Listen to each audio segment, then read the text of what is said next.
नमस्कार, ANB news में आपका स्वागत है और मैं हूं आपके साथ लोकेश लकी जगवानी। अरुणाचल प्रदेश में उग्रवादी हमले के दौरान शहीद हुए मैनपुरी के नायब सूबेदार वीरेंद्र सिंह यादव का पार्थिव शरीर बुधवार को उनके पैतृक गांव पहुंचा। रविवार को शहीद की खबर लगते ही पूरा गांव शोक में डूब गया। शहीद के परिवार को सांत्वना देने के लिए सैकड़ों की संख्या में लोगों का तांता लगा रहा।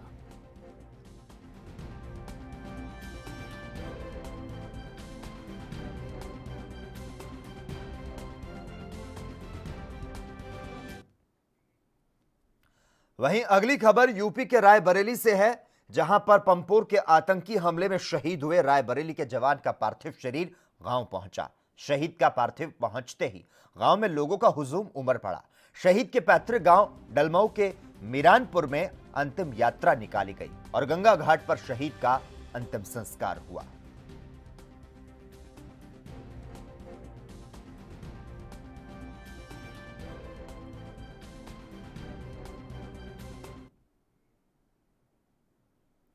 वहीं नागरिकता संशोधन कानून के विरोध में दिल्ली के शाहीन बाग में हुए प्रदर्शन पर बुधवार को सुप्रीम कोर्ट ने बड़ा फैसला दिया और कहा कि कोई भी व्यक्ति या समूह सार्वजनिक स्थानों को ब्लॉक नहीं कर सकता।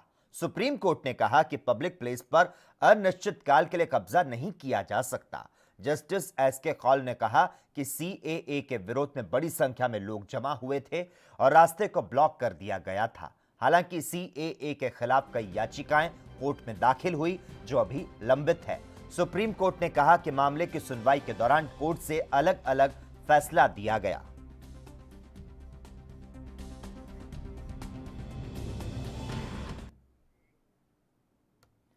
वहीं उत्तर पूर्वी दिल्ली दंगों के दौरान बनाए गए व्हाट्सएप ग्रुप कट्टर हिंदू एकता ने लोगों के बीच सांप्रदायिक वैमनस्य बढ़ाया था। यह सौहार्द के लिए खतरनाक था। यह दावा दिल्ली पुलिस ने दंगा मामले में दाखिल एक पूरक आरोप पत्र में किया। दिल्ली पुलिस के अनुसार यह ग्रुप 25 फरवरी को समुदाय विशेष से बदला लेने के लिए बनाया गया था।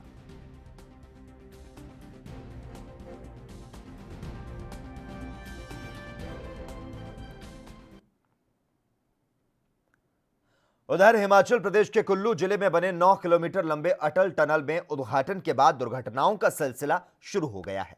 दुनिया के सबसे लंबे टनल में उद्घाटन के बाद से पर्यटक आने लगे, लेकिन वे नियमों का पालन नहीं कर रहे और दुर्घटना का शिकार हो रहे हैं। प्रधानमंत्री नरेंद्र मोदी ने 3 अक्टूबर को रोहतांग दर्रे के नीचे सुरंग का उद्घाटन किया था, लेकिन उसके अगले दिन ही एक दूसरे से आगे निकलने की होड़ और लापरवाही से ड्राइविंग करने और सेल्फी लेने के चक्कर में 3 दुर्घटनाएं हो गई।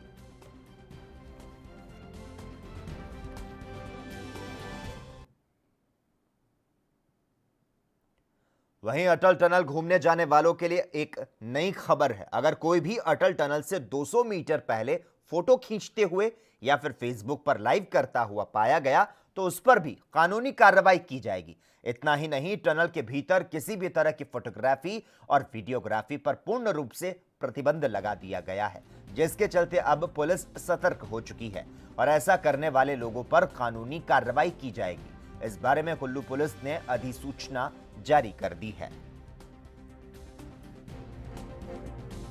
अटल टनल के लोकार्पण के बाद से ही पुलिस ने एक रिजर्व जिसमें 30 से 35 लोग हैं वो टनल के साउथ पोर्टल और टनल की ट्यूब से लेकर पलचान तक डिप्लॉय किए हैं। इसमें सभी टूरिस्ट को ये हिदायत दी गई है और जो ट्रैवलर्स हैं उनको ये हिदायत दी गई है कि टनल के अंदर वो बिना किसी कारण जो है गाड़ी नहीं रोकेंगे। अगर ऐसा करेंगे तो उनके खिलाफ कानूनी कार्रवाई की जाएगी। टनल के अंदर ओवर स्पीडिंग करना मना है और टनल के अंदर ओवरटेकिंग भी नहीं कर सकते हैं। और इसकी चेकिंग के लिए हमने मोटरसाइकिल राइडर्स जो है वो उधर केरल में शारजाह से बुधवार की सुबह कालीकट अंतर्राष्ट्रीय हवाई अड्डा पहुंचे 2 यात्रियों के पास से 2 किलो 300 ग्राम सोना जब्त किया गया। सीमा शुल्क विभाग के अधिकारियों ने बताया कि सोने की कीमत 90 लाख रुपए आंकी गई है।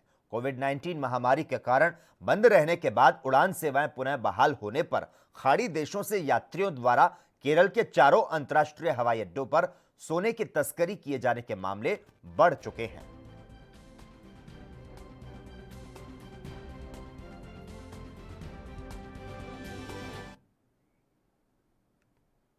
आखिरकार तमिलनाडु राज्य को अपना सीएम उम्मीदवार मिल गया है। एक सप्ताह से अधिक समय तक गंभीर चर्चा के बाद अन्ना द्रमुक ने अपना मुख्यमंत्री पद का उम्मीदवार नियुक्त किया। मुख्यमंत्री पलानीस्वामी औपचारिक रूप से 2021 में आगामी चुनावों में पार्टी का चेहरा होंगे।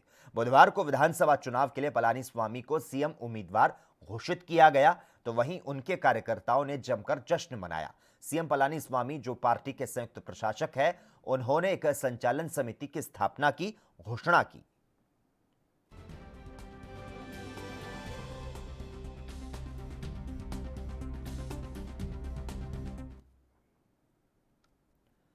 उधर हाथरस कांड के बहाने यूपी को जातीय दंगों में झोंकने की साजिश में जांच एजेंसियों के हाथ बड़ा सुराग लगा।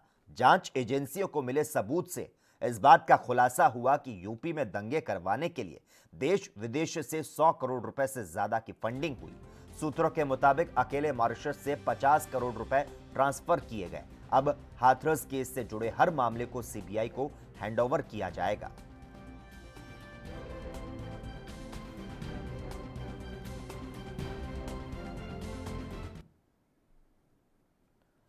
हाथरस गैंगरेप के मामले को लेकर आज कांग्रेसियों ने छत्तीसगढ़ में प्रदेश स्तरीय प्रदर्शन किया। कांग्रेस ने राजीव भवन कांग्रेस मुख्यालय में एक सभा की। इसके बाद कांग्रेसियों ने पैदल मार्च निकाला और राजभवन की ओर कूच किया। मंत्री शिवकुमार डहरिया और प्रदेश कांग्रेस अध्यक्ष मोहन मरकाम के नेतृत्व में कांग्रेसी राजभवन पहुंचे।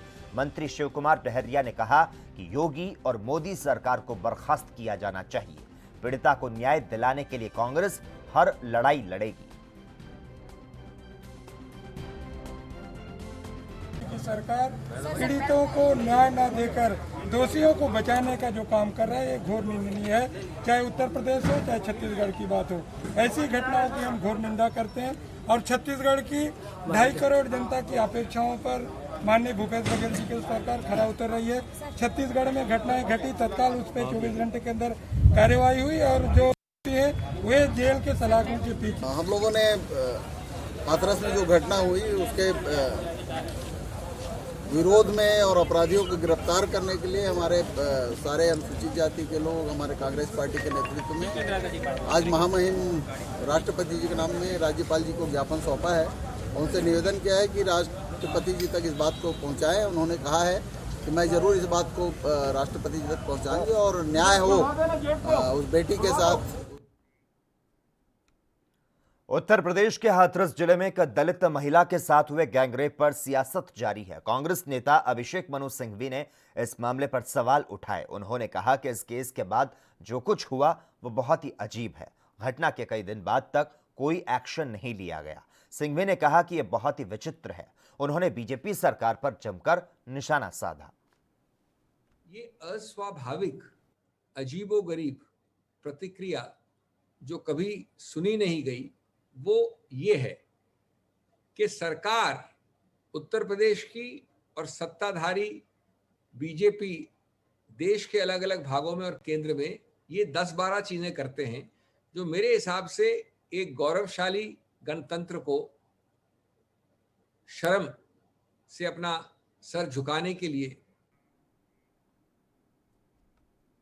उधर अमेरिका के ट्रंप सरकार ने स्थानीय कामगारों की सुरक्षा के लिए चुनाव से पहले H-1B वीजा को लेकर नई पाबंदियां लगा दी है। ये एक ऐसा कदम है जिसका भारत के हजारों IT पेशेवरों पर प्रभाव पड़ने का अनुमान है।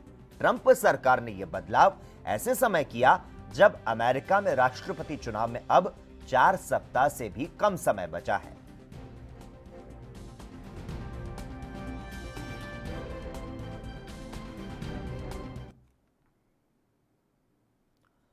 उधर जम्मू कश्मीर में जेल को आत्मनिर्भर बनाने के लिए कल्याणकारी ब्लॉक के सेटअप के साथ श्रीनगर की सेंट्रल जेल में जम्मू कश्मीर सरकार ने उन्नत सुविधाओं का निर्माण किया। इन सुविधाओं में इंटरव्यू ब्लॉक भी शामिल है, जिसमें पुरुष और महिला कैदियों के लिए अलग अलग कैबिन है। परिवार के दौरे के लिए बच्चे के अनुकूल जगह भी है।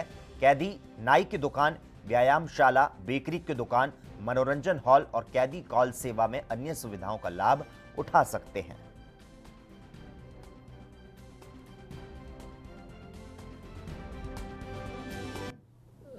तरीका चल रहा था उसमें उनको विजिबिलिटी की प्रॉब्लम आती थी क्योंकि जाली वायर मैश काफ़ी महीन था और एक तो पास बात करते थे तो ऑडिबल प्रॉब्लम्स थे, उनकी आवाज़ सुनने में दिक्कत होती थी। तो अब नया मुलाकात शुरू किया है, पूरा अरेंजमेंट जिसमें कि टेलीफोन पे बात होगी और सामने में ग्लास पेन है और सिक्योरिटी फीचर है। तो एक तो उसका उद्घाटन हुआ, उसमें भी जो फीमेल इनमेट हैं उनका सेपरेट एक अरेंजमेंट है और मेल इनमेट्स का सेपरेट। उसमें साउंड प्रूफ फैसिलिटी है, उसमें विंटर्स के लिए हीटिंग अरेंजमेंट है और चाइल्ड फ्रेंडली कॉर्नर्स हैं। तो ये तो मुलाकात फैसिलिटी है। सेकंड, जो वेलफेयर ब्लॉक का उद्घाटन हुआ, उसमें प्राइमरली एक बेकरी अरेंजमेंट है, जिम है, ड्राई कैंटीन है, बार्बर शॉप है, उसके साथ एक रिक्रिएशन हॉल है और टेलीफोन की जो सुविधा है प्रिजन इनमेट कॉलिंग। वहीं ओडिशा के भुवनेश्वर में राजभवन के पास इंडियन ऑयल कॉरपोरेशन के एक पेट्रोल पंप पर बुधवार को भीषण आग लग गई, जिसमें 8 लोग झुलस गए। कैपिटल अस्पताल के निदेशक एलडी साहू ने बताया कि 2 घायलों की हालत गंभीर है और उन्हें कटक के एससीबी मेडिकल कॉलेज अस्पताल में भर्ती कराया गया है। उन्होंने बताया कि शेष घायलों का इलाज अस्पताल में चल रहा है। पुलिस आयुक्त एसएस सारंगी ने बताया, हमारी प्राथमिकता आग को पेट्रोल और डीजल से भरे 2 अन्य टैंकों पर पहुंचने से रोकने की है।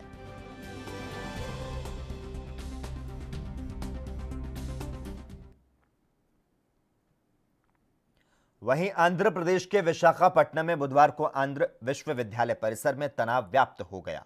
यहां भारी संख्या में छात्रों ने विरोध प्रदर्शन किया और रैली निकाली। छात्रों ने विश्वविद्यालय के प्रशासनिक अधिकारियों से कोविड-19 के कारण परीक्षाओं को रद्द करने की मांग की। स्टूडेंट्स फेडरेशन ऑफ इंडिया के बैनर तले विरोध प्रदर्शन करने वाले छात्रों ने आरोप लगाया कि सरकार ने पहले कोविड-19 के मद्देनजर पहले और दूसरे वर्ष की परीक्षाओं को रद्द करने की घोषणा की, लेकिन विश्वविद्यालय ने हाल ही में पहले और दूसरे वर्ष के छात्रों के लिए परीक्षा कार्यक्रम की घोषणा कर दी।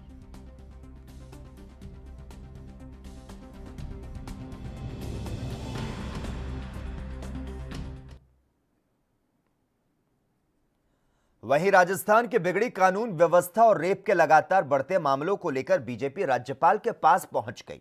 बीजेपी के 5 सदस्यीय प्रतिनिधिमंडल ने बुधवार को राज्यपाल कलराज मिश्र को इस संबंध में ज्ञापन सौंपा। बीजेपी ने अपने ज्ञापन में कहा कि राज्य में कानून व्यवस्था बद से बदतर होती जा रही है। बीजेपी ने राज्यपाल से मांग की है कि वे राज्य सरकार से कानून व्यवस्था की समीक्षा करवाएं और इस मामले में खुद भी हस्तक्षेप करें। राज्यपाल को ज्ञापन देने गए प्रतिनिधिमंडल में पार्टी के प्रदेशाध्यक्ष सतीश पूनिया, नेता प्रतिपक्ष गुलाब चंद कटारिया, उपनेता प्रतिपक्ष राजेंद्र राठौड़, विधायक मदन दिलावर और सांसद जसकौर मीणा शामिल रहीं।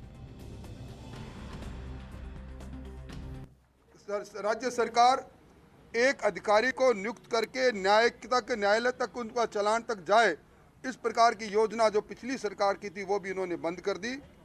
आज राजस्थान के अंदर आम आदमी अपने आप को असुरक्षित महसूस कर रहा है और अब तर्कों की बात नहीं, क्राइम ब्यूरो रिकॉर्ड के आंकड़े अपने आप ये सिद्ध कर रहे हैं कि राजस्थान के मुख्यमंत्री गृह मंत्री के रूप में पूरे देश में सर्वाधिक असफल गृह मंत्री है, उनको इस पद। वहीं हाथरस गैंगरेप की घटना को लेकर पंजाब के पठानकोट में लोगों ने जमकर प्रदर्शन किया। इतना ही नहीं, प्रदर्शनकारियों ने सीएम योगी का पुतला जलाया। प्रदर्शनकारियों ने योगी सरकार से मांग की कि वो पीड़िता को इंसाफ दें और गुनहगारों को सजा दी जाए। इसके साथ ही प्रदर्शनकारियों ने कहा कि योगी सरकार ने सजा नहीं दी तो उनका संघर्ष और भी ज्यादा तेज होगा। जय भीम जय भारत। मैं भागूराम प्रधान डॉक्टर अंबेडकर वेलफेयर महासंगठन एंड प्रधान सतगुरु कबीर साहब वेलफेयर सोसाइटी, जो कि यूपी के हाथरस विच जो एक वाल्मीकि लड़की नाल बहुत ही अत्याचार होया है। बलात्कार तो बाद उस बच्ची की हत्या की गई और किसी भी पुलिस ने मौके सिर उहदा परचा दर्ज नहीं किया, ना कि उसनू मैडिकल प्रॉपर ट्रीटमेंट दी गई और उहदे बाद जो भी है उसकी डेड बॉडी नू रातों रात जला दिता गया। उसके माता पिता नू भैन पिता अते एएनबी न्यूज में खबरों का सिलसिला लगातार जारी रहेगा। हम यहां पर रुकते हैं एक छोटे से ब्रेक के लिए, जल्द हाजिर होते हैं।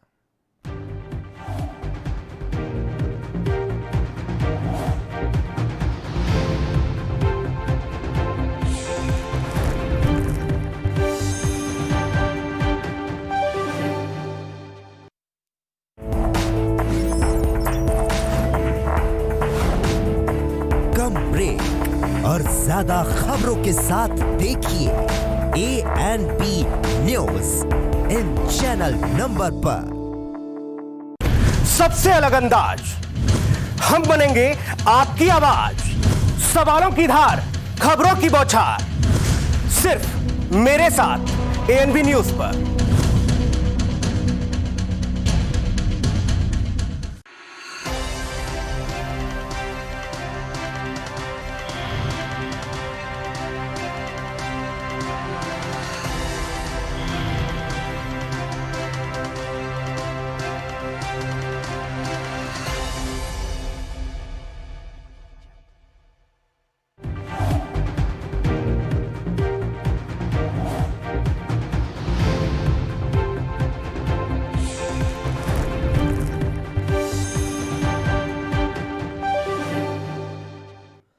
ब्रेक के बाद एएनबी न्यूज में एक बार फिर से आपका स्वागत है।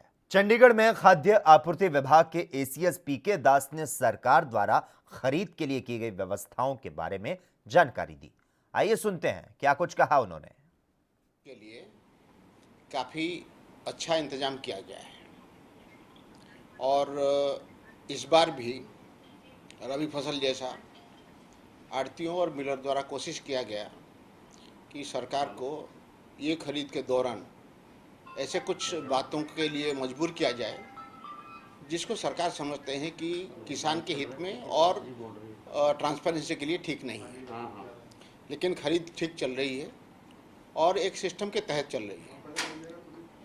इसीलिए मैं मानता हूं कि जो खरीद के हो रही है। किसान कानून को लेकर देश भर में प्रदर्शन हो रहा है, जिसे लेकर राहुल गांधी पंजाब में ट्रैक्टर रैली कर चुके हैं। तो वहीं इस मुद्दे पर एएनबी न्यूज ने उत्तराखंड के पूर्व सीएम से खास बातचीत की। केंद्र सरकार के खिलाफ जो किसान आंदोलन चला था उसमें कांग्रेस पार्टी की भी बड़ी भूमिका रही है। राहुल गांधी पंजाब में 3 दिन दौरा करके गए और इस समय हमारे साथ हैं उत्तराखंड के पूर्व मुख्यमंत्री और पंजाब कांग्रेस पार्टी के इंचार्ज श्री हरीश राव साहब। किसानों को बल मिला या कांग्रेस पार्टी को बल मिला जिस हिसाब से राहुल गांधी 3 दिन का यहाँ दौरा करके गए और किसानों की बात की है? देखिए, राहुल जी हमारे नेता हैं, स्वाभाविक रूप से हमको तो बल मिलेगा ही मिलेगा, लेकिन उनके दौरे से किसानों को बल मिला, उनकी लड़ाई को बल मिला। केंद्र सरकार हिली और अब किसानों को बातचीत के लिए न्योता दे रही है ना, तो और मैं उम्मीद करता हूँ यदि 2-4 ऐसे और राहुल गांधी जी के दौरे हो गए तो ये काले कानून हट भी सकते हैं। और नहीं तो सेंट्रल गवर्नमेंट इतना तो समझ गई है कि बिना किसान के संतोष के लायक बिलों में ये कानूनों में सेफगार्ड दिए हुए अब किसान चुप बैठने वाला नहीं है। इस संघर्ष आगे बढ़े। पंजाब का किसान सड़कों पे और रेलवे ट्रैक पर है, धरना दे रहे, पेट्रोल पंप घेरे गए। तो आपको लगता है ये राहुल का करिश्मा, अगर 3-4 दफ़ा वो आ जाएं तो फिर नरेंद्र मोदी को बिल वापस लेने पड़ेंगे? राहुल का करिश्मा या किसानों का संघर्ष है? किसानों का संघर्ष, मगर राहुल गांधी की उपस्थिति किसानों को ताकत दे रही है, किसानों के संघर्ष को ताकत दे रही है। एक बात और है कि इस संघर्ष में सारे हिंदुस्तान को जोड़ने की ताकत राहुल गांधी में है। तो किसान इस बात को समझते हैं कि इस लड़ाई को ऑल इंडिया लड़ाई बनाना पड़ेगा और वो ताकत राहुल गांधी दी नाल है, इसीलिए राहुल गांधी आए हैं यहाँ। और राहुल गांधी ने भी स्पष्ट कर दिया मेरी विजिट का राजनीति से कुछ लेना देना नहीं है। मैं किसानों से कहने आया हूँ कि मैं आपके साथ हूँ और आपके संघर्ष को मैं एक तर्कसंगत निर्णय तक पहुंचाऊंगा। बीजेपी के खिलाफ जो किसानों ने संघर्ष है, पंजाब की धरती लगता है कि सेंट्रल लेवल पे कांग्रेस पार्टी के लिए एक संजीवनी बूटी की तरह काम कर चुकी है। इस समय हमको एक ही चिंता है कि ये काले कानून हटें, हमारी कृषि व्यवस्था बचे, हमारे किसान बचें। सर एक और बात है, जैसे सेंट्रल गवर्नमेंट ने किसानों को मीटिंग के लिए बुलाया, लेकिन पंजाब के तमाम 30 से ज़्यादा किसान जथेबंदियाँ वो कह रहे जब तक नरेंद्र मोदी साहब खुद नहीं मीटिंग करेंगे तब तक हमें उनका कोई भी न्योता परवाह नहीं है। हम फिर एकाध यात्रा अभी जल्दी और किसानों के आंदोलन के मसले पे बीजेपी झुकी है, नरेंद्र मोदी सरकार झुकी है, तभी किसानों को मीटिंग के लिए बुलाया। रही बात नवजोत सिंह सिद्धू की, वो पार्टी के लिए एक ऐसा घोड़ा है, वो हाईकमान ने सोचना कि उस घोड़े को कहाँ इस्तेमाल करना, कौन सी रेस में या किस लेवल पे उस घोड़े का इस्तेमाल करना। कैमरा मनदीप सिंह के साथ जगतार सिंह।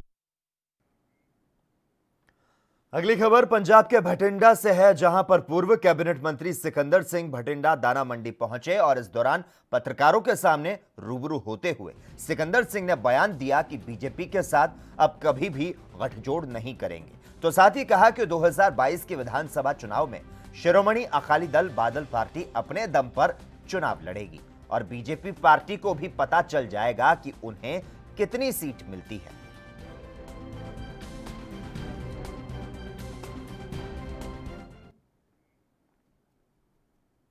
वहीं यूपी के फिरोजाबाद थाना उत्तर प्रदेश पुलिस को एक बार फिर से बड़ी कामयाबी मिली। इस दौरान अवैध हथियार बनाकर बेचने वाले गिरोह पर पुलिस ने पर्दाफाश किया। इस मामले में पुलिस ने 2 आरोपियों को गिरफ्तार किया है, तो वहीं 2 अन्य आरोपी भागने में सफल रहे।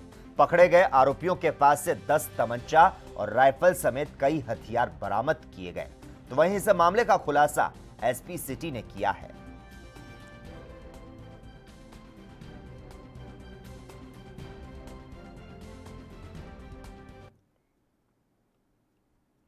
एक और मील का पत्थर पार करते हुए प्रधानमंत्री नरेंद्र मोदी चुनी हुई सरकार के मुखिया के तौर पर 20वें साल में प्रवेश कर गए।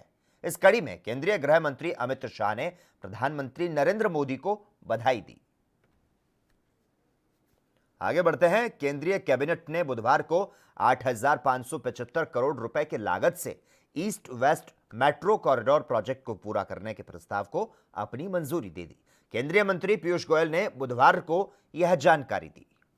East west metro corridor project वास्तव में मास रैपिड ट्रांसपोर्ट को एक नई ऊंचाई पे लेके जाएगा कोलकाता में, और लाखों लोगों को जो आज परेशान है, जिसकी वजह से आज हजारों गाड़ियां अधिक चलती हैं कलकत्ता की सड़कों पे, घंटों लगते हैं लोगों को एक जगह से दूसरी जगह जाने में, इन सब के लिए सहूलियत बनके ये east west corridor project metro का लगेगा।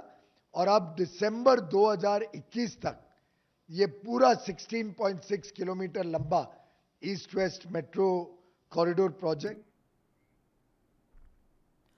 एमपी के रीवा पहुंचे सीएम शिवराज ने शहीद धीरेंद्र त्रिपाठी को श्रद्धांजलि दी और इस दौरान उन्होंने शहीद के परिजनों को आर्थिक सहायता का ऐलान किया।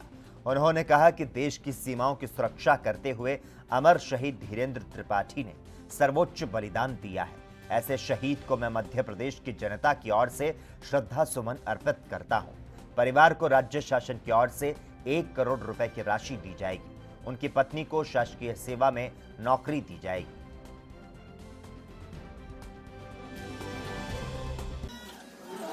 और अमर शहीद के परिवार को श्रद्धा निधि के रूप में 1 करोड़ रुपए की राशि उनको वापस नहीं ला सकते, लेकिन श्रद्धा और सम्मान निधि के रूप में भेंट करेंगे राज्य शासन की ओर से। परिजनों से चर्चा करके बेटी अगर शासकीय सेवा में जैसा परिवार तय करेगा जाना चाहेंगी तो शासकीय सेवा में उनको स्थान दिया जाएगा, नियुक्ति दी जाएगी। और धीरेंद्र जी की स्मृति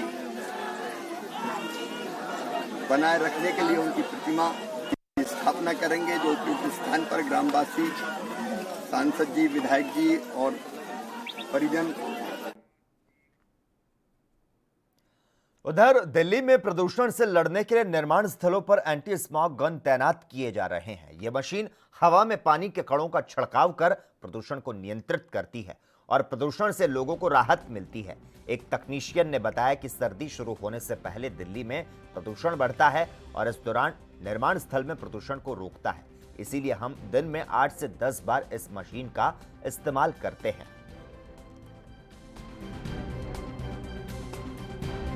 हम लोग अभी फिलहाल ये दो महीना हो गया, लगभग 2 महीना 10 दिन हो रहा होगा जब से हम लोग चालू कर रहे हैं कि हर ठंडी के मौसम में, जैसे ठंडी के मौसम में नवंबर, दिसंबर, अक्टूबर आता है तो प्रदूषण थोड़ा सा ज़्यादा दिल्ली में होने लगता है। इसके कारण हम लोग ये प्रदूषण मशीन मंगा के ये चलाते हैं कि कोई डस्ट वस्ट ना उड़े। हमारे कंस्ट्रक्शन का काम चल रहा है जहाँ, वो हमारे बहुत खतरनाक है, ये सब डस्ट उड़ने का संभावना ज़्यादा रहता है। इसलिए हम ये मशीन को चलाते हैं कि ये डस्ट थोड़ा सा चिपक के रहे जमीन में। दिन भर में कम से कम 10 बार 8 बार चला देते हैं हम लोग मशीन को। ये करीब 1 घंटा आधा घंटा बीच करके 10 मिनट 15 मिनट चलाते रहते हैं कि जमीन पर नमी होना चाहिए, इसलिए डस्ट नहीं उड़ेगा, इसलिए हम लोग दिल्ली के अंदर 5 तारीख से प्रदूषण के खिलाफ जो है अभियान शुरू किया गया है, जिसमें हमारा पहला टारगेट है कि दिल्ली के अंदर जो डस्ट पोल्यूशन है उसको कैसे कंट्रोल किया जाए। उसके लिए गाइडलाइन सरकार की तरफ से जारी की गई है कि किस तरह से उसे कवर करना है। साथ ही साथ जो बड़े कंस्ट्रक्शन साइट हैं दिल्ली के अंदर, वहां जो है एंटी स्मॉग गन लगाए जा रहे हैं। उसके साथ साथ ही हमारे जो तीनों एमसीडी है, उसके बाद जो है पीडब्ल्यूडी है, अलग अलग विभाग के लोग इसके लिए जो है वो छिड़काव पर, सड़कों पर छिड़काव, पानी के छिड़काव की तैयारी कर रहे हैं। मशीनों द्वारा जो है डस्ट सकिंग का जो है वो अभियान शुरू होने जा रहा है, जिससे कि हम डस्ट पोल्यूशन को भी नियंत्रित कर सकें, जिसका एक बड़ा कंट्रीब्यूशन होता है। उसके लिए अभियान शुरू हो चुका है और पूरे दिल्ली के अंदर बड़े स्तर पर इसको लेकर। वहीं देश के सबसे बड़े एयरपोर्ट को ग्रेटर नोएडा के जेवर में बनाने के लिए बुधवार को नोएडा एयरपोर्ट की विकासकर्ता कंपनी ज्यूरिक इंटरनेशनल और नोएडा इंटरनेशनल एयरपोर्ट लिमिटेड के अधिकारियों ने करार पर हस्ताक्षर किए। करार के साथ ही 2023 में उड़ान शुरू होने की उम्मीद दोगुनी हो चुकी है। ज्यूरिक कंपनी के प्रतिनिधि पहले भारत आ चुके थे। अधिकारियों के मुताबिक नोएडा एयरपोर्ट के निर्माण के लिए ज्यूरिक इंटरनेशनल एयरपोर्ट लिमिटेड एजी ने Yamuna international airport private limited के नाम से स्पेशल पर्पज व्हीकल कंपनी बनाई है।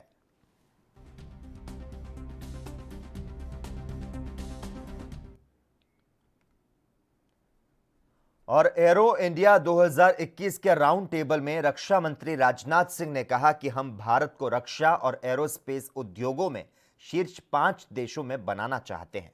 इसके जरिए डिजाइन से लेकर सार्वजनिक और निजी क्षेत्रों की सक्रिय भागीदारी के साथ उत्पादन, आत्मनिर्भरता और अन्य मैत्रीपूर्ण देशों की मांगों के उद्देश्यों को पूरा किया जाएगा। एरो इंडिया ने भारतीय रक्षा और एरोस्पेस उद्योगों की क्षमताओं को दिखाने के लिए खुद के लिए एक जगह बनाई है और एक प्रमुख अंतर्राष्ट्रीय कार्यक्रम बन गया है।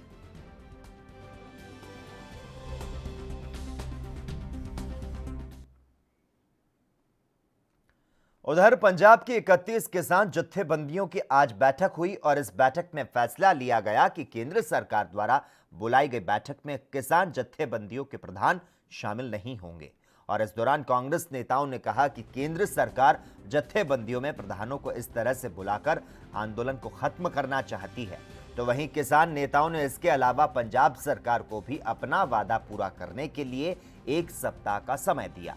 उसके बाद किसान जत्थेबंदियां बीजेपी नेताओं की तर्ज पर कांग्रेसी नेताओं का घेराव करेंगी।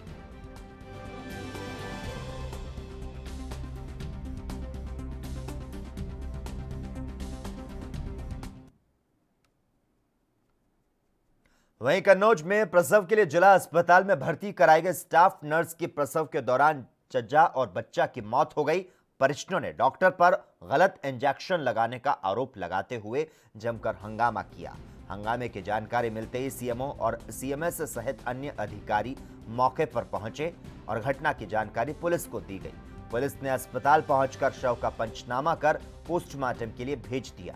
आपको बता दें कि मृतका जिला अस्पताल में ही पीपीटीसी काउंसलर के पद पर कार्यरत थी। अब सवाल यह है कि जब स्टाफ के साथ इस तरह की लापरवाही होती है तो आम लोगों के साथ सरकारी अस्पतालों में क्या होता होगा।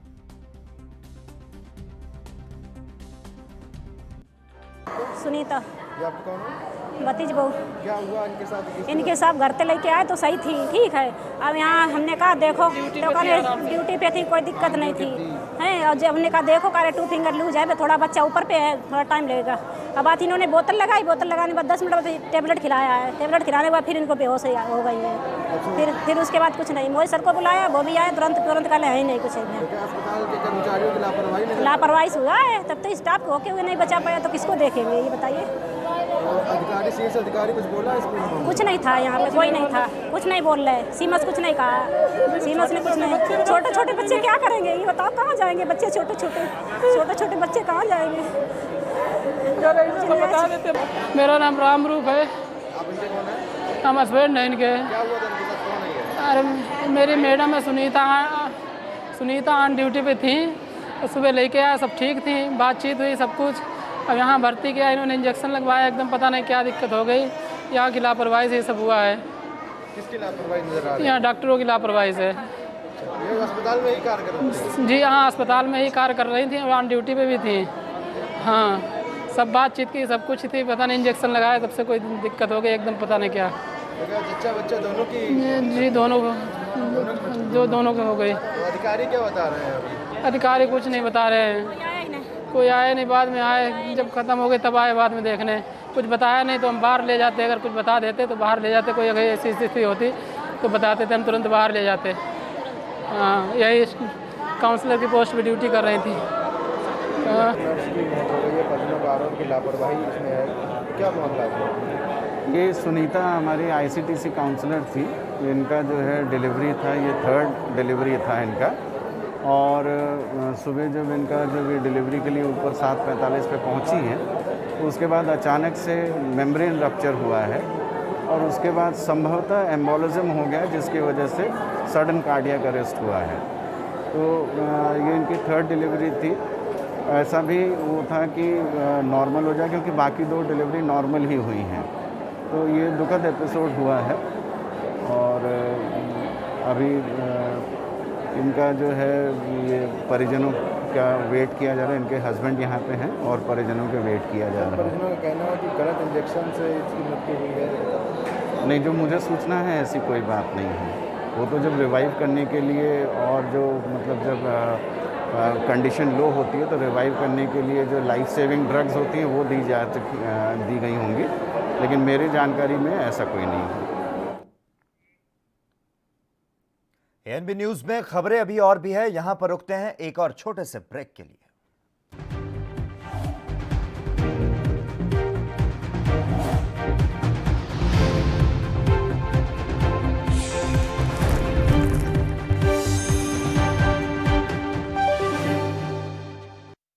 सबसे अलग अंदाज, हम बनेंगे आपकी आवाज, सवालों की धार, खबरों की बौछार, सिर्फ मेरे साथ एएनबी न्यूज पर।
ब्रेक के बाद एएनबी न्यूज में एक बार फिर से आपका स्वागत है। हाथरस कांड में कॉल डिटेल्स सामने आने से नया मोड़ आ चुका है। उत्तर प्रदेश पुलिस के अनुसार पीड़िता के परिवार और मुख्य आरोपी के बीच फोन पर लगातार बात होती थी, लेकिन पीड़िता के भाई ने कहा कि उसकी कभी संदीप से बात नहीं हुई। फोन नंबर पिता के नाम पर जरूर है, लेकिन आरोपी के साथ कभी बात नहीं हुई। भाई ने आरोप लगाया कि परिवार को बदनाम करने और दबाव बनाने की कोशिश हो रही है।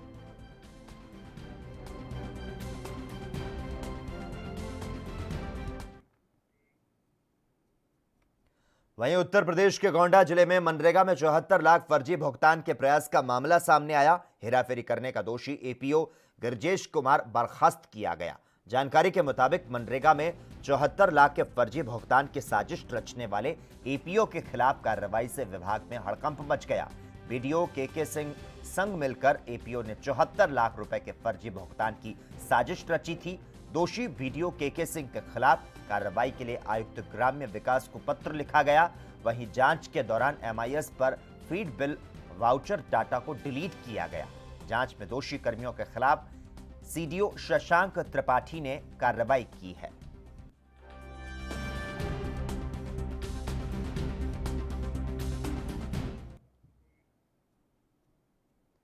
वहीं यूपी के हरदोई में एएनबी न्यूज के खबर का बड़ा असर देखने को मिला। यहां पर सीएमओ कार्यालय ऑफिस का छज्जा गिरने से 2 मजदूरों की मौत के मामले में जिला अधिकारी अविनेश कुमार ने सिटी मजिस्ट्रेट जांच के आदेश दिए। इस मामले में जांच कर दोषियों पर कार्रवाई की जाएगी।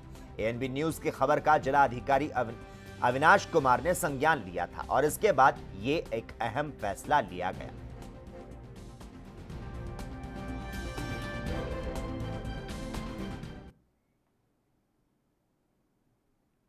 वहीं अवैध शराब मामले में छत्तीसगढ़ की सिमगा पुलिस को बड़ी कामयाबी मिली। सिमगा पुलिस को सूचना मिली कि कार जो कि रायपुर की ओर जा रही है उसमें बड़ी मात्रा में अवैध शराब भरी है, जिसे सिमगा पुलिस ने गडडिया नाला के पास घेराबंदी कर रोका और वाहन की तलाशी लेने पर मध्य प्रदेश निर्मित 46 पेटी अंग्रेजी शराब जब्त की गई, जिसके बाजार में कीमत 2 लाख रुपए से ऊपर की बताई जा रही है।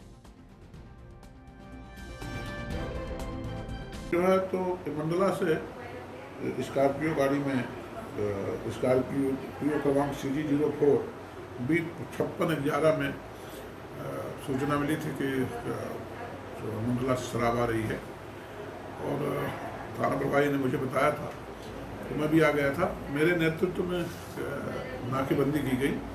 थाना प्रभारी नरेश चौहान और सब इंस्पेक्टर हरीश साहू के साथ हम लोग दल बदल सहित गए और नाकाबंदी करके मैं रायपुर रोड तरफ देख रहा था, गडरिया नाला पे।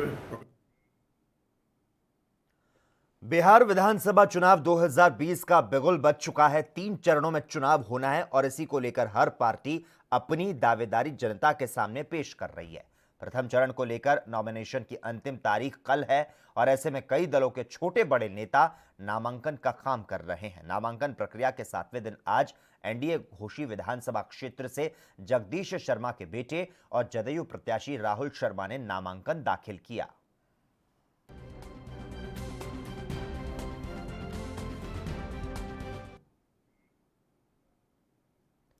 बिहार विधानसभा चुनाव 2020 में अपनी दावेदारी पेश करने के लिए पार्टियां पूरी तरह से तैयार हो चुकी है और इस कड़ी में बक्सर जिले के 3 विधानसभा सीटों पर प्रत्याशी नामांकन के लिए पहुंचे।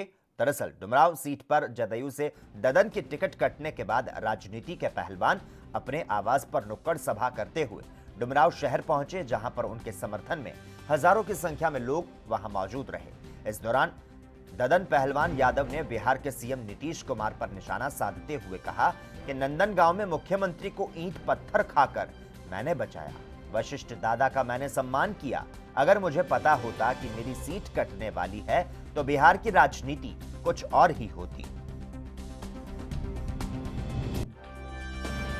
हम वफादारी के साथ अपना नीतीश कुमार के साथ किए, बहुत हर दुख सुख में इनको मदद भी किए, कई घटना में इनको हम बचाने का काम किए। यहाँ पर जब बीजेपी के चुनाव हो रहा था तो यहाँ से लेकर राजपुर तक समझिए कि 100-200 गाड़ी ले जाके इनका प्रोग्राम भी सफल बनाए, जबकि उस समय भी इनका बीजेपी चाहता था कि इनका प्रोग्राम सारे फेलियर हो। लेकिन हम जाके आपका धनसोई में भी इनका प्रोग्राम सफल बनाए। नामानगर में भी वही प्रोग्राम था कि सारे जो चौबे जी चुनाव लड़ रहे थे इनका प्रोग्राम डैमेज करने के लिए सारे लोग लगे थे, वो भी प्रोग्राम। नंदन कांड में आप लोग देखे हैं कि अपने ढेला ईंटा खाकर हम उनका जान बचाए। उनका टोटल पुलिस प्रशासन डीजीपी से लेकर कमिश्नर तक सब लोग ना कहीं आड़ में घर में भाग कर अपना जान बचाए, लेकिन उनका जान। बिहार विधानसभा चुनाव को लेकर कई कयास लगाए जा रहे हैं। जेडीयू से नाराजगी के चलते एलजेपी गठबंधन से अलग हो चुकी है और अब स्वतंत्र विधानसभा चुनाव में उतरेगी। वहीं एलजेपी का कहना है कि उन्हें बीजेपी से कोई परेशानी नहीं। इस पर जेडीयू के नेता केसी त्यागी का क्या कुछ कहना रहा, आइए आपको सुनाते हैं। बिहार में नीतीश कुमार जी के नेतृत्व में चुनाव लड़ा जाएगा, अगले मुख्यमंत्री वही होंगे। बिहार एनडीए का मतलब बीजेपी, जेडीयू, वीआईपी और हम हैं, इसके अलावा और कुछ भी एनडीए में नहीं है। बिहार में सीटों की तालमेल हो चुकी है। भाजपा, जेडीयू, हम और वीआईपी के नेताओं की बैठक में तय हुआ है कि बिहार में एनडीए का यही स्वरूप होगा, श्री नीतीश कुमार जी के नेतृत्व में ही। वहीं लोक जनशक्ति पार्टी के अध्यक्ष चिराग पासवान बिहार विधानसभा चुनावों में मुख्यमंत्री और जेडीयू अध्यक्ष नीतीश कुमार पर न केवल बयान देकर हमलावर बने हुए हैं, बल्कि बीजेपी के बागियों के सहारे उनके उम्मीदवारों के खिलाफ बड़ा दांव खेल रहे हैं। इससे जेडीयू खेमे में बेचैनी है। लोजपा अध्यक्ष ने जेडीयू की एक और सीट के लिए मुश्किलें खड़ी कर दी। चिराग ने बीजेपी की पूर्व विधायक उषा विद्यार्थी को पालीगंज विधानसभा से टिकट दिया है। वो 2010 में इस सीट से विधायक रह चुकी हैं।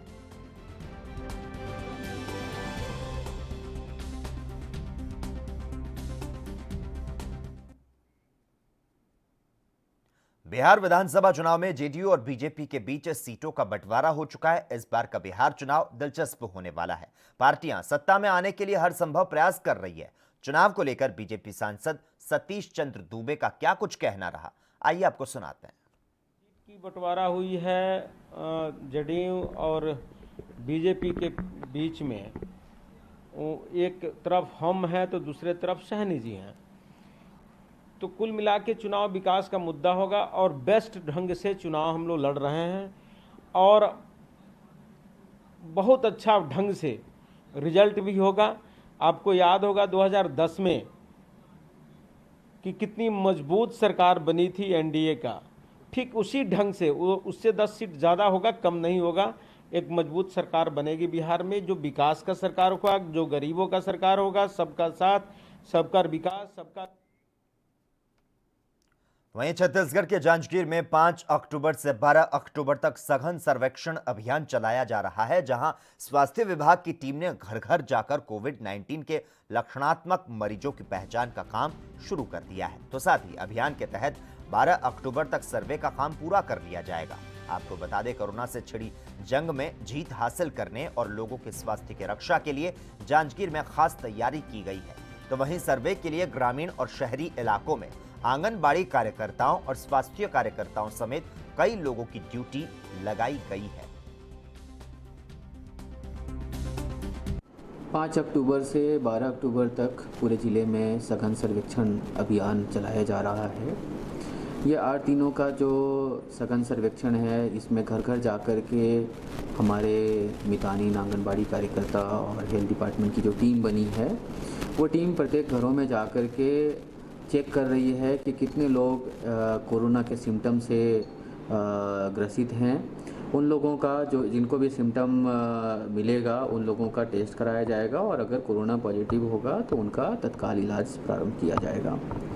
इसमें मेरी सभी लोगों से विनम्र अपील है कि इसमें प्रशासन का अधिक से अधिक सहयोग करें। जो भी लक्षण आपके हैं, आप सही उसको बताएं। यदि आप अपने लक्षण सही बताएंगे तो आपका इलाज त्वरित ढंग से प्रारंभ हो। रिया चक्रवर्ती को बॉम्बे हाईकोर्ट ने बुधवार को जमानत दे दी है। उन्हें एनसीबी ने सुशांत सिंह राजपूत की मौत के मामले में ड्रग्स एंगल सामने आने के बाद गिरफ्तार किया था। 1 महीने तक जेल में रहने के बाद रिया अपने घर पहुंची हैं।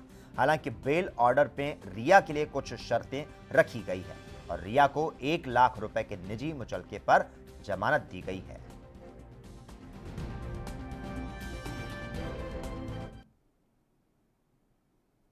सुशांत सिंह राजपूत के परिवार के वकील विकास सिंह ने एम्स की ओर से सीबीआई को सौंपी गई फॉरेंसिक एग्जामिनेशन रिपोर्ट पर सवाल उठाए। विकास सिंह ने सीबीआई डायरेक्टर को लिखे लेटर में रिपोर्ट को गलत बताते हुए कहा कि इस मामले को सीबीआई की ओर से गठित किसी अन्य फॉरेंसिक टीम को रेफर किया जाए।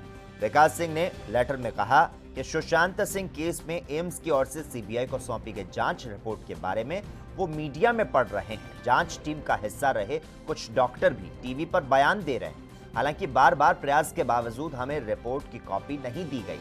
अगर लीक रिपोर्ट सही है तो ये अपर्याप्त सबूतों से पक्षपाती निष्कर्ष निकालने वाला है।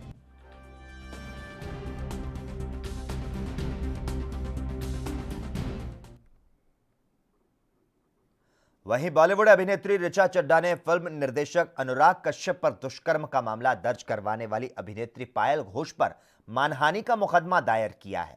बॉम्बे हाई कोर्ट में बुधवार को इस मामले पर सुनवाई हुई। सुनवाई के दौरान कोर्ट ने पायल घोष से पूछा कि क्या वह ऋचा चड्ढा से माफी मांगेंगी। न्यायमूर्ति ए.के. मेनन ने पायल घोष के वकील नितिन सतपुते से पूछा कि क्या उनकी मुवक्किल ऋचा चड्ढा के खिलाफ अपने बयान वापस लेना चाहती हैं। अदालत की तरफ से वकील को पायल घोष के साथ मामले पर चर्चा करने के लिए कहा गया। वहीं सुनवाई के दौरान पायल के वकील सतपुते ने अपनी दलील में कहा कि उनकी मुवक्किल की तरफ से ऋचा के बारे में ये बातें मासूमियत में कही गई।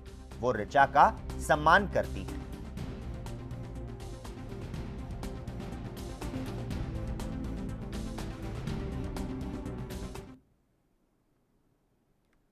वहीं असम पुलिस में उप निरीक्षकों के 597 पदों की लिखित परीक्षा का प्रश्न पत्र 20 सितंबर को लीक हो गया था। इस मामले में अब तक एक पूर्व नेता दीवान डेका सहित 32 लोगों को गिरफ्तार किया गया। डेका को गिरफ्तारी के बाद बीजेपी ने पार्टी से निकाल दिया था। पुलिस ने बताया कि असम सीआईडी द्वारा जारी लॉकआउट सर्कुलर के बाद सुरक्षा बलों ने दत्ता, उनके बेटे और उनके दामाद को हिरासत में लिया। पुलिस के एक प्रवक्ता ने कहा कि अतिरिक्त पुलिस महानिदेशक जीपी सिंह ने बताया कि पीके दत्ता को भारत नेपाल सीमा पर हिरासत में लेने के बाद उन्हें पश्चिम बंगाल पुलिस को सौंप दिया गया और असम पुलिस की एक टीम उन्हें राज्य में वापस ला रही है।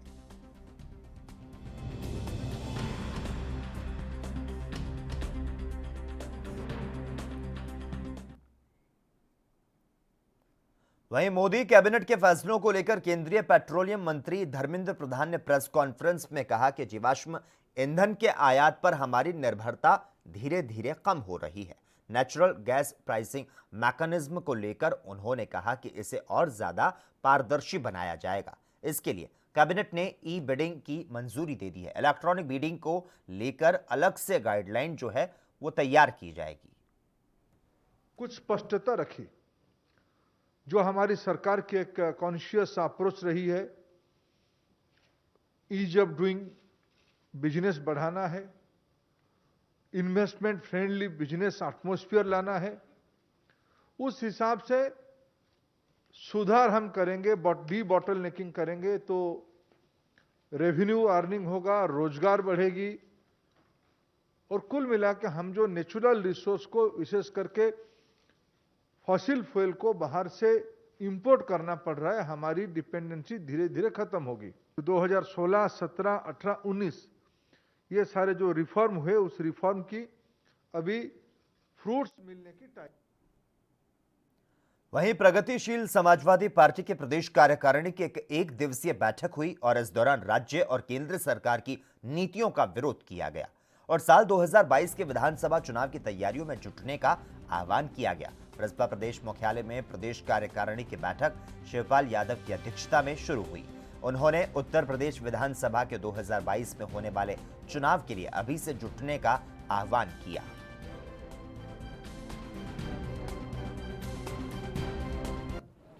किस तरीके से हम संघर्ष करके प्रगतिशील समाजवादी को संगठन के बल पर मजबूत करके इस देश और प्रदेश से भारतीय जनता पार्टी की सरकार को हटाना है। और ये सरकार जन विरोधी जो इन्होंने निर्णय लिए हैं उनकी वजह से अलोकप्रिय सरकारें हो चुकी हैं।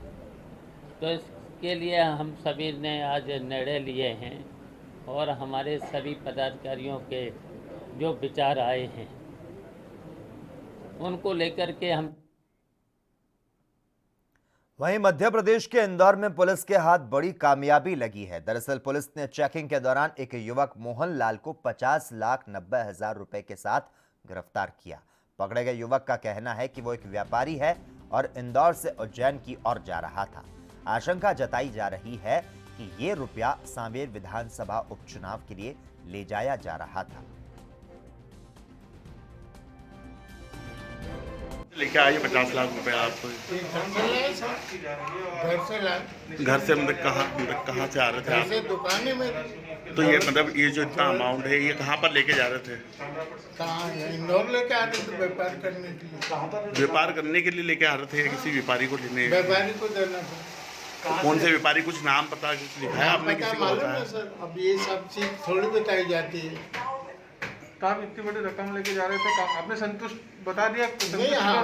हाँ रकम लेके जा रहे थे। करते सर इस गाड़ी के अंदर MP09 है सर 3157 हुंडई कार थी। इसको चेक करने पर इसके अंदर करीब 50,90,000 रुपये कैश मिला है।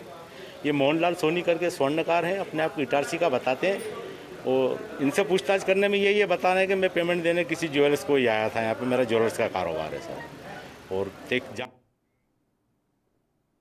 वहीं जशपुर में बदमाशों और चोरों का आतंक बढ़ता जा रहा है, जहां पर लगातार लूट के बाद चोरी की कोशिश की घटना हुई। हालांकि चोर अपनी इस कोशिश में नाकामयाब रहे। एक ऐसा ही मामला फरसाबहार विकास खंड के स्टेट बैंक ATM से आया, जहां अज्ञात चोरों ने मशीन तोड़कर पैसे चुराने की कोशिश की। हालांकि चोर ATM मशीन को चुराने में असफल रहे। मामले को लेकर बैंक प्रबंधन ने बताया कि अज्ञात चोरों ने मशीन को चुराने की कोशिश की, लेकिन चोर नाकामयाब हुए। विडंबना है कि उड़ीसा सहित झारखंड मार्ग पर स्थित बैंक के ATM में गार्ड मौजूद नहीं होने के कारण घटना को अंजाम दिया गया। आपको बता दें कि कुछ दिनों पहले पत्थल गांव के स्टेट बैंक में 11 लाख से ज्यादा रुपयों की चोरी हो गई थी। बावजूद बैंक प्रबंधन इस घटना के बाद भी सबक नहीं ले रहा। फिलहाल पुलिस ने अज्ञात चोरों के खिलाफ मामला दर्ज कर लिया और आगे की कार्रवाई में जुट चुकी है।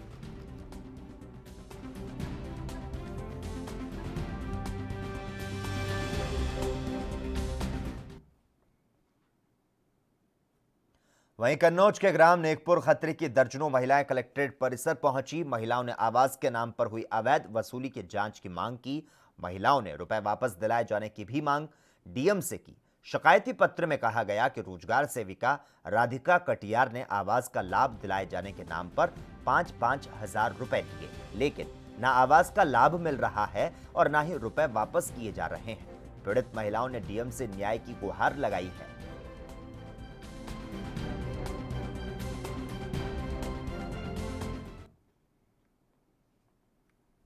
वहीं यूपी के गाजियाबाद में लोनी सर्किल के CO रहे राजकुमार पांडे ने लोनी SHO विजेंद्र भड़ाना पर गंभीर आरोप लगाए। राजकुमार पांडे ने सोशल मीडिया पर अपनी वॉइस क्लिप वायरल कर लोनी SHO पर सनसनीखेज आरोप लगाए। CO ने अपने द्वारा वायरल की गई पोस्ट में SHO को रेपिस्ट बताया। उन्होंने आरोप लगाया कि SHO ने GT में फर्जी एंट्री कर उन्हें भी जेल भेजने की धमकी दी।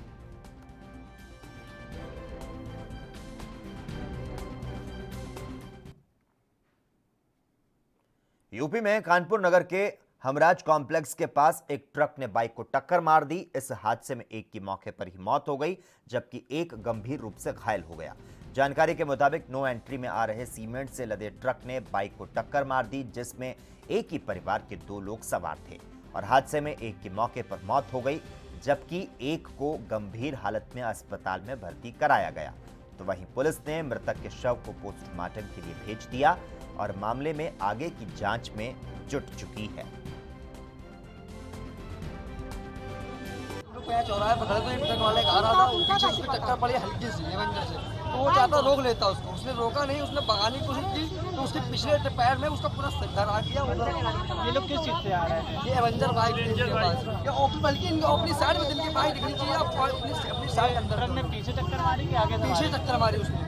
जब गाड़ी बाइक गिर गई लौटा थोड़ा दूर गिरा जाके, बाप जो बाइक चला रहे थे वो गाड़ी में फंसे रहे, उसका पैर फंस गया था, तो उसी कारण से ट्रक वाले ने पीछे पहिए चढ़ा दिया। एक ट्रक और एक बाइक में जो है टक्कर हुई, जिसकी वजह से एक व्यक्ति की मृत्यु हो गई है मौके पर ही। तो हम लोगों ने बॉडी रिकवर करके PM के लिए भेजा है और उसके साथ उनका एक लड़का भी था, उसको हॉस्पिटल भेजा गया है उसके उपचार हेतु। और जो ट्रक है, ट्रक जिससे कि हादसा हुआ है, उस ट्रक को भी हमने कब्जे में लेकर के, हिरासत में लेकर के उसको थाने भिजवा दिया गया है। इस संबंध में मुकदमा पंजीकृत किया जा रहा है। जहाँ तक नो एंट्री में ट्रक के आने का प्रश्न है, ये अत्यंत दुर्भाग्यपूर्ण है और इस संबंध में अलग से जांच करेंगे और जो भी इसमें जिसका भी दोष निर्धारण होगा इसकी एक आखिर। अब बात केदारनाथ धाम की करते हैं, जहां पर तीर्थ यात्रियों के लिए आपको बता दें दर्शन की जो सुविधा है वो दे दी गई है। केदारनाथ धाम में अब मंदिर के सभा मंडप से तीर्थ यात्रियों को दर्शन की जो सुविधा है वो दे दी गई है। देवस्थानम बोर्ड से अनुमति लेने के बाद प्रशासन ने बुधवार से ये व्यवस्था शुरू कर दी। श्रद्धालुओं को मंदिर के उत्तर द्वार से प्रवेश कराते हुए दक्षिण द्वार से बाहर भेजा जा रहा है। यात्रियों से मंदिर परिसर में सामाजिक दूरी का पालन करने और मास्क पहनने की अपील जो है वो भी की जा रही है, जिससे कोरोना संक्रमण से पूरी तरह बचा जा सके। तो वहीं जिला अधिकारी ने निर्माण कार्यों का निरीक्षण किया, तो साथ ही उन्होंने पुलिस और आपदा प्रबंधन टीम को सतर्क रहने के निर्देश दिए। जिला अधिकारी वंदना सिंह ने देवस्थान बोर्ड को धाम में यात्रा की वर्तमान स्थिति से अवगत कराया। इसके बाद उन्होंने केदारनाथ में तीर्थ पुरोहितों से बैठक में व्यापक चर्चा की। तीर्थ यात्रियों के लिए मंदिर के सभा मंडप से दर्शन करने की अनुमति दी गई। आज माननीय जिला अधिकारी महोदय यहाँ पर आए थे और हम लोगों से एक बैठक हुई। उसमें सभी लोगों ने ये किया कि सभा मंडप तक यात्री जाएगा और दूर से भगवान के वो करेंगे, दर्शन करेंगे और इसमें सभी लोगों की सहमति से जो है ये कार्य हुआ है। मैं माननीय जिला अधिकारी महोदय को श्री सभा की ओर से धन्यवाद देता हूँ और जो यात्री यहाँ पर आ रहे हैं वो अब दूर से भगवान के दर्शन कर सकते हैं। जय श्री कृष्ण। और जो भी आप केदारनाथ धाम में नई SOP जारी होने के बाद देवस्थानम बोर्ड द्वारा जो गाइडलाइंस जारी की गई हैं उनके क्रम में आज तीर्थ पुरोहितों से वार्ता करते हुए सभा मंडप से दर्शन करने हेतु श्रद्धालुओं के लिए ओपन किया गया है। गर्भगृह में जाने की अनुमति अभी भी प्रदान नहीं की गई है। व्यवस्था बनाने हेतु पर्याप्त संख्या में पुलिस, YMF की टीमें और DDRF के जवानों की तैनाती तथा मंदिर समिति के कर्मचारियों की तैनाती की गई है। साथ ही जो विभिन्न निर्माण कार्य केदारनाथ धाम में विभिन्न वर्किंग एजेंसीज के माध्यम से किए जा रहे हैं उनकी प्रगति। और इसी के साथ ही इस वक्त के बुलेटिन में बस इतना ही, लेकिन देश और दुनिया के तमाम अहम खबरों के लिए लगातार आप देखते रहिए ANB न्यूज़।